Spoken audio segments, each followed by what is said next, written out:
Presidenti Amerikan, njerëzit më duan për të tretin, por nuk do t'ishte e drejtë. Donald Trump ka rihapur të patin mbi kufizimin kushtetues të mandateve në Shtetet Bashkuara, duke lënë të kuptohet se mund të kërkojë një mandat të tretë presidencial, ndërsa ish strategu i tij Steve Bannon pretendon se ekziston një plan për ta bërë realitet në zgjedhjet e vitit 2028.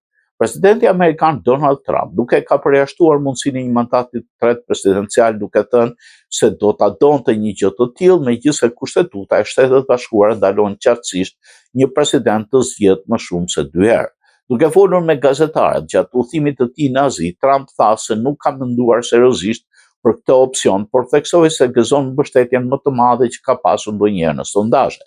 Ai ndërkohë holli poshtë idenë për të kandiduar si nën president në vitin 2028, një sugjerim që është hedhur nga disa mbështetës si mënyrë për të anashkaluar kufizimet kushtetuese. Mendoj se njerëzve nuk do t'ju pëlqente kjo.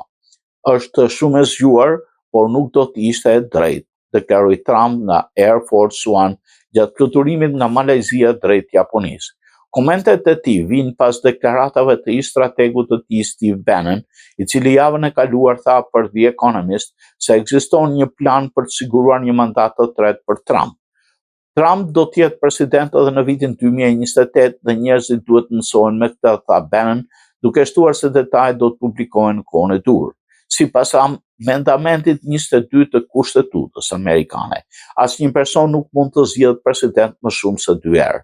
Çdo përpjekje për ta ndryshuar këtë ligj do të kërkonte miratimin e 2/3 të Kongresit dhe të 38 legjislaturave shtetërore, një proces i konsideruar pothuajse i pamundur.